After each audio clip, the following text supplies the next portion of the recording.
Dishonored, for me, first of all, represents adding a new fictional place on the map of important non-existing cities. I draw on a paint and I was an industrial designer, so technically I was formed to reproduce things that don't exist in a very realistic way. And my tools are mainly light, architecture, and composition. So science fiction cities are my specialty.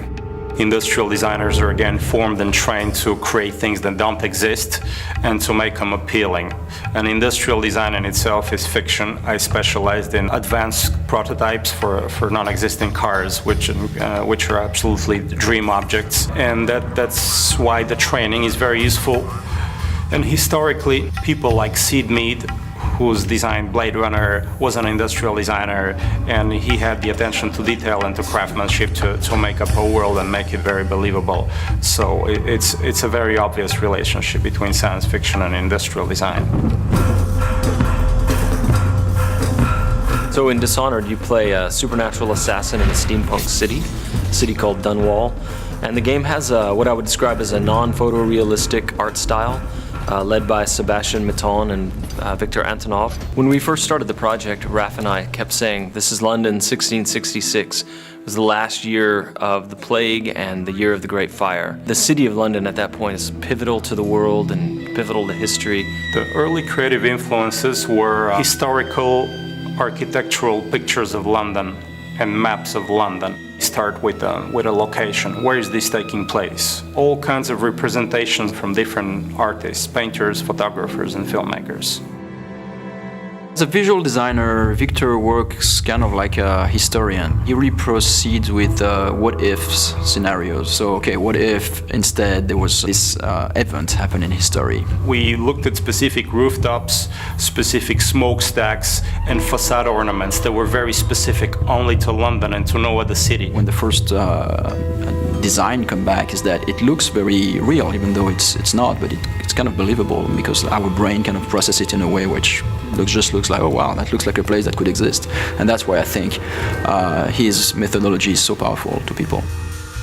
Donc on a étudié en gros les fogs, la nuit, la pluie, les skies qui sont très bas en fait et qui pèsent sur l'expérience du joueur. C'était vraiment une approche qu'on avait de pas faire un jeu où il fait soleil, très beau.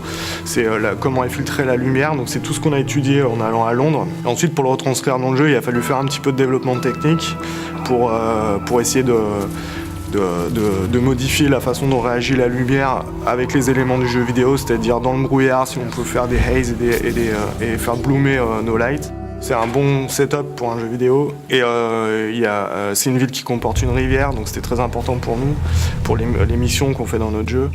En fait, on n'a pas l'approche classique du jeu vidéo. On a vraiment voulu revenir à des bases classiques d'art pur, c'est-à-dire les références qu'on a. Elles n'ont rien à voir avec... on ne fait pas de recherche sur Google, on ne cherche pas à faire de choses génériques, on veut vraiment créer quelque chose d'unique.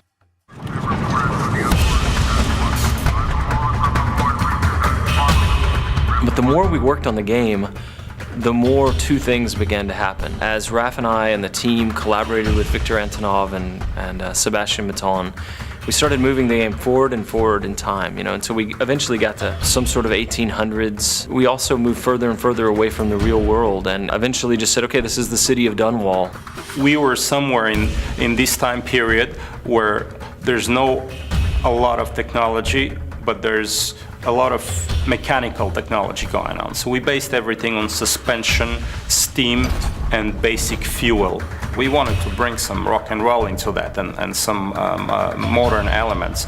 So we started adding more science fiction element, pulling it forward in time and including technologies from probably mid-19th century. So this was just one foundation, one layer. Up on this layer we built what happened to the city 30 years later, 70 years later, etc. Technology and the machines in Dishonored have again a specific narrative function. They tell the story of the ruler of the country who has a flair for industrial design and progress. So he's building bridges and buildings and fences and devices to modernize the city and to crush and oppress people as well.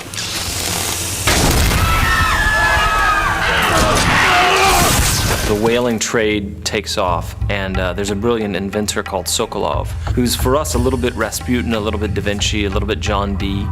And he invents some devices and takes advantage of the volatile whale oil. And then the oppressive government begins to use those devices against the people as a sort of security layer.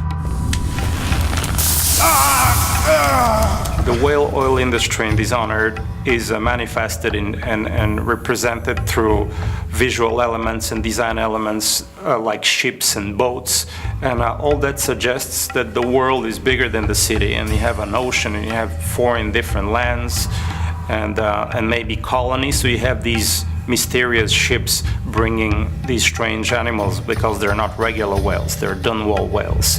So you see them through harbors and rivers and through the coast, and the whale ships expand the scope of the city.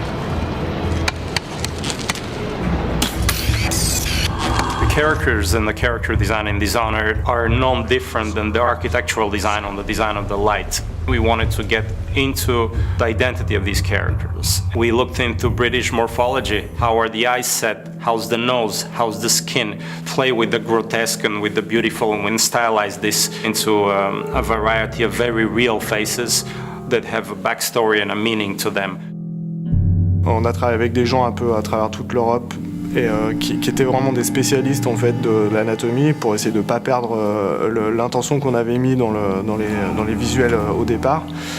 Et on a pris des gens qui étaient spécialisés par exemple dans les silhouettes et dans les vêtements, dans la découpe des plis, la façon dont travaille un jean ou un pantalon. On voulait pas justement que ça ressemble à des personnages de jeux vidéo avec des gens en tube et quelques polygones pour donner de l'effet ou juste des shaders, c'est-à-dire qu'on vraiment travaille la silhouette, c'est-à-dire que nos personnages on a une approche de loin parce que c'est un jeu de combat, donc on détecte les personnages de loin et on a besoin aussi d'avoir un fort caractère quand ils sont très près.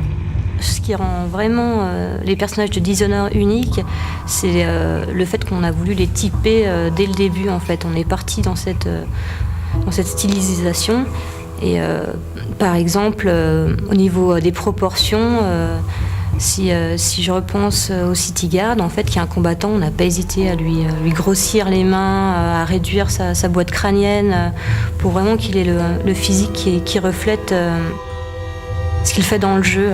Et à l'opposé, on a par exemple les aristocrates qui sont beaucoup plus élancés, avec des fronts plus hauts, qui sont assez hautains, en fait, qui ont des visages vraiment durs. Ensuite, la deuxième approche, en fait, c'est de les passer en modélisation, en 3D pour le jeu. Et le but, c'est de ne pas perdre l'essence qu'on a dans la peinture, parce que c'était carrément de la peinture qu'on avait, c'était pas juste des croquis. Et garder ça en 3D. Donc là, la contrainte, c'était plutôt technique, c'est comment garder quelque chose un peu de vivant et pas de tout générique, tout lisse. En fait, ce travail de stylisation qu'on a réalisé sur nos personnages, on a aussi voulu l'appliquer sur nos animaux. C'est pas des animaux qu'on a l'habitude de voir, ils sont vraiment particuliers. Et là, j'ai en tête l'exemple du Wolfhound, où justement, on a pris un chien, mais on l'a mélangé aussi avec un peu de crocodile, un peu de girafe, pour le rendre vraiment unique et qui a un côté fantastique dans notre univers. On a fait une silhouette très forte, il se déplace vraiment d'une manière très particulière. C'est pas un chien qu'on pourrait croiser dans la rue tous les jours. For Dishonored, we worked with Blind Light, which is a great company out in LA, who not only helped us find some really great actors to fill all the roles, but also we worked with a few key people that we picked out that you would call like celebrity talent. You know, the game is mostly an action game, but it's also got some role-playing game-based elements. For some of the characters, we had a list of people we wanted to go after. Brad Dourif plays our character Piero, who's a craftsman, artificer, natural philosopher. Damn Sokolov! He will haunt me to my grave. Chloe Grace Moretz was good enough to lend her voice to a character named Emily, who's quite important. I love getting in the booth and just kind of playing with the different voices and sounds and stuff you can make, and trying to really get the acting through onto the video game. Susan Sarandon, I'm older, so I'm a big fan of hers from even as far back as the Rocky Horror Picture Show days. And she plays an interesting character that I don't want to say too much about right now. So those guys bring their own ideas to what the character's feeling and the intensity. And so just talking purely in narrative terms, I think the voice actors add a level of polish and help the player just sort of like empathize with what's going on. I want the Dishonored world to leave a souvenir and a memory in the player as if they had really been to this place and it moved them. And I hope it will stay in fiction as one of the places that will give people goosebumps and shivers.